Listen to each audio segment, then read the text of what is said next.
Lei 17. Mantenha os outros em um estado latente de terror e cultive uma atmosfera de imprevisibilidade. De todas as leis que nós vimos até agora, essa daqui é uma das mais importantes, se não a mais importante. Você vai entender o porquê de tudo isso quando a gente conseguir correlacionar isso com a sua vida real. Só que uma coisa que você tem que ter em mente: nada é mais aterrorizante do que o imprevisível, seja na paixão, nos negócios ou com adversários. Nós vamos falar sobre isso no decorrer desse vídeo, só que você vai perceber e faça apenas uma ligação aqui comigo. Muito provavelmente a pessoa mais intensa com quem você se comprometeu na sua vida, ou muito provavelmente a pessoa que mais ficou na sua mente de todas as que você se comprometeu na sua vida, foi uma pessoa imprevisível. Era aquela pessoa que mandava mensagem e depois sumia. Era aquela pessoa que quando estava com você te tratava como se você fosse a rainha ou o rei dela, mas que quando estava longe de você te tratava como se você fosse qualquer um, talvez fingia até que não te conhecia. E foi por essa pessoa que talvez você recebeu um grande estímulo de paixão por ela e você acabou tendo um amor platônico, talvez sendo até iludido. Então, tudo isso daqui são golpezinhos? São, mas eles estão muito bem descritos e é culpa nossa ter caído neles. Afinal de contas, essa lei está descrita, o livro existe faz muito tempo e nós estamos aprendendo ela apenas agora. Então, na paixão isso funciona, nos negócios isso funciona, nos adversários isso também funciona, em vários aspectos da vida isso funciona e a minha função aqui é te ajudar a entender como tudo isso daqui é muito poderoso. O ponto número 2, nós vamos falar de uma história, porque o livro As 48 Leis do Poder não pode ser lido sem você conseguir contar a história por trás dessa lei. E aí Robert Greene, que é o nosso autor, ele é um cara muito culto, ele vai trazer pra gente a história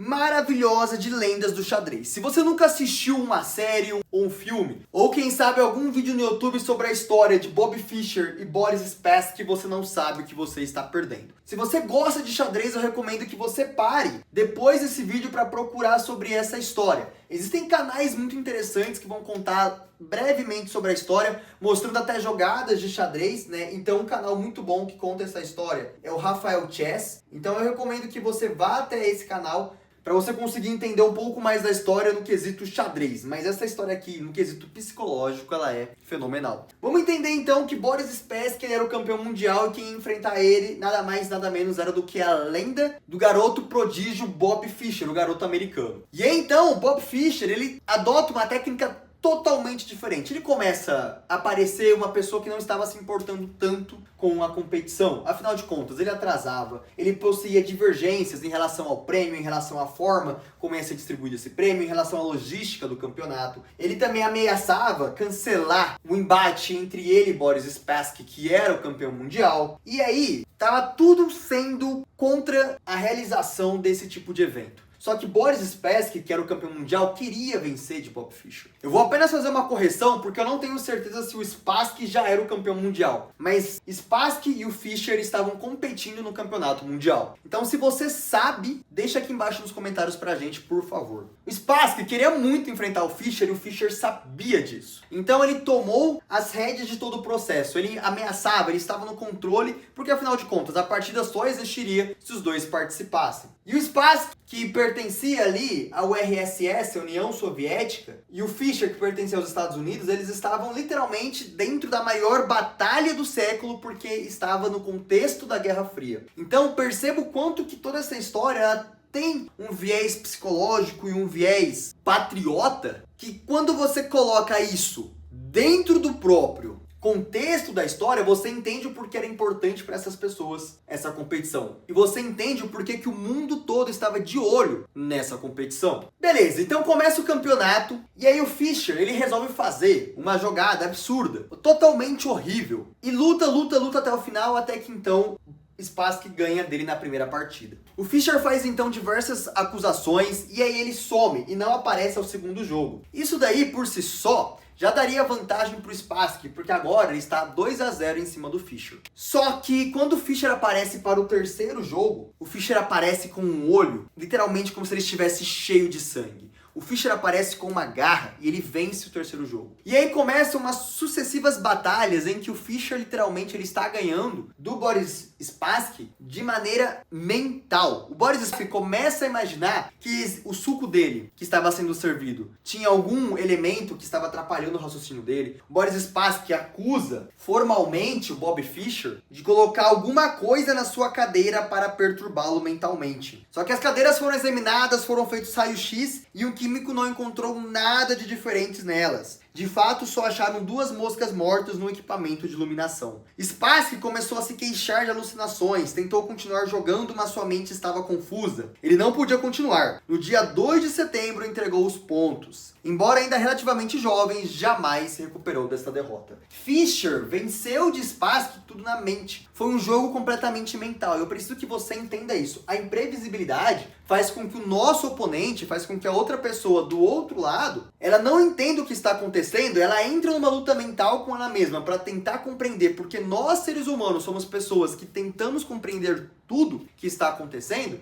e isso deixa a pessoa maluca. E é por isso que você fica apaixonado. Só que por que isso aqui deu certo? Porque Spassky, pela União Soviética, sabia os padrões de jogo do Bob Fischer. Todo mundo tem os seus padrões de agir. Todo mundo segue um roteiro, todo mundo segue um padrão, porque isso faz parte da nossa personalidade. Só que a partir do momento em que Fischer começa a embaralhar os antigos padrões, Fischer se dá mal. Por quê? Ele não era assim. E aí, logo no primeiro jogo, ele já tem uma derrota. Aí ele falta no segundo jogo, algo que ele não costumava fazer também, segundo o que eu entendi pelo livro. E isso daí faz com que o Spassky, ele tenha uma visão do Fischer que era, pô, ele tá com medo de enfrentar a gente. Ele tá com medo de me enfrentar porque ele sabe que eu sou melhor. Ele colocou tanto problema, mas tanto problema que na primeira ele perde e na segunda partida ele falta, talvez seja por medo. Ele faltou talvez por medo. Só que na terceira partida, quando o Fischer aparece literalmente mais confiante do que nunca, Spassky entra em susto, porque até agora os padrões de jogo dele eram diferentes. Isso já assustava ele. Mas agora o padrão de comportamento do Fischer tinha mudado da água pro vinho. O padrão de comportamento estava super alterado. E isso daí deixou Spassky maluco. E como o livro disse, ele nunca mais se recuperou desse jogo. Então eu preciso que você entenda que uma forma de você aplicar isso é fazer o que todo mundo já fez contra a gente. Só que as pessoas talvez fizeram de maneira inconsciente. Agora, você pode fazer de maneira consciente para você obter vantagem. Então, em relacionamentos, você tem que quebrar o padrão. Se você manda mensagem todo dia, de manhãzinha, que tal no outro dia você mandar uma mensagem à tarde? Se você é uma pessoa que nunca entregou flores ou você entrega flores para sua namorada em um momento de ocasião especial, que tal você entregar uma flor de surpresa? Você quebra o padrão. Se você é uma pessoa que nunca visitou a sua namorada ou seu namorado no local de trabalho dele, que tal você aparecer no horário de almoço para chamar ele para almoçar? Quebre o padrão. Mostre que você está em constante movimento. Nunca deixe a pessoa saber qual é o seu próximo passo. Isso daqui cria interesse, porque a pessoa vai querer entender o porquê que você está agindo dessa maneira. E se você tiver um histórico bom, essa pessoa vai ficar cada vez mais apaixonada em você. Em relação ao adversário, você tem que mudar a forma de você agir também. Então, uma forma muito interessante que o livro traz pra gente é uma batalha entre o Ali, Muhammad Ali, e o Foreman. Então, todo mundo sabia que o Ali, ele era o cara que esquivava de todos os golpes até o momento em que o adversário ficava cansado, e ele pegava e batia no adversário, já com o adversário cansado. E aí, então, em uma coletiva de imprensa, o Ali vira e fala o seguinte: não, olha, contra o Foreman, eu vou fazer tudo diferente. Eu vou já ir de primeira na cara dele. E aí, todo mundo achou estranho, porque o Ali nunca tinha feito isso, não era a forma dele batalhar. Só que, cara, é estranho você chegar antes de uma luta decisiva e você contar a sua estratégia. E aí, de fato, ninguém acreditou no Ali, porque durante a vida inteira ele batalhou de uma maneira, e agora ele ia mudar do nada o padrão. Ninguém acreditou que ele fosse fazer isso. Obviamente, ninguém fala isso. Mas o Foreman deve ter ficado muito confuso, porque afinal de contas, no que ele deveria acreditar? No que ele viu a vida inteira o Ali fazendo? Ou ele deveria acreditar no que o Ali falou que ia fazer? Enquanto ele ficava nessa dúvida mortal, o Ali sabia exatamente o que ele ia fazer. O Ali, ele tinha certeza. E aí então, o próprio Foreman não consegue se preparar para o estilo de jogo do Ali. Por quê? Porque ele não sabe se ele está blefando, ele não sabe se ele está falando a verdade. E o que acontece? Chega na luta e o Ali faz exatamente o que ele falou que ia fazer. E assim ele vence o Foreman, né? Uma pessoa que fez isso também recentemente é o famoso Conor McGregor, né? Então ele vira e fala que ele vai lutar contra o adversário vai cansar, e vai ser nesse momento que ele vai ganhar, que ele vai dar um jab e vai ganhar. E de fato é assim que ele ganha a luta, ele nocauteia o adversário dele de maneira muito rápida com esse evento. Mas ele já tinha falado, e aí lógico, eles entrevistam depois o Conor McGregor e o McGregor fala o seguinte pra eles, olha, quando você acredita o suficiente nisso, isso se torna realidade, né? E ficou muito famosa essa frase dele. Então, entenda o seguinte, você precisa mudar a forma de você agir, você não pode ser constante todo o tempo. Eu sei que você tem uma personalidade, eu sei que tudo isso daqui pra você é uma baita de uma revelação, mas eu preciso que você entenda que isso daqui pode mudar a sua vida. Preciso que você entenda que de repente o amor da sua vida você vai encontrar